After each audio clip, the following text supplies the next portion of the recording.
বন্ধুরা Birmingham tram station এসে দাঁড়ায় আছি।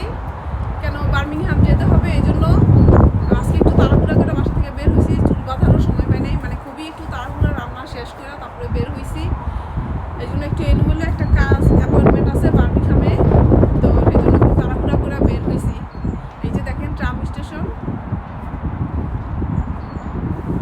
তো এখন ট্রামের জন্য অপেক্ষা করতেছি। আরও 2 মিনিটস বাকি রয়েছে ট্রাম আসার, ট্রামের জন্য অপেক্ষা করতেছি।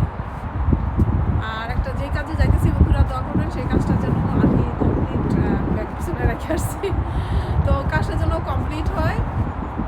আরেকদিনও গেছিলাম এই কাজটার জন্য, সেদিন আমি কাগজপত্র ঠিকঠাক মতো নেই নাই, তো যার কারণে আর কি হয়েছে, কাজটা সারতে পারি নাই। তো আজকে যাইতেছি, সবাই দোয়া করবেন যেন কাজটা ঠিকঠাক মতন আর কি একটা হয়। ব্যাগটা সাথেই রাখি। কেউ নাই দেখছেন, একদম খালি বার্মিংহামে যাইতেছি। ট্রাম স্টেশন একেবারেই খালি, কেউ নাই, আমি একা শুধু। দেখেন এই যে চেয়ারে কেউ নাই, আমি একাই শুধু ট্রামের জন্য অপেক্ষা করতেছি। এই যে দেখেন এই পাশেও কেউ নাই।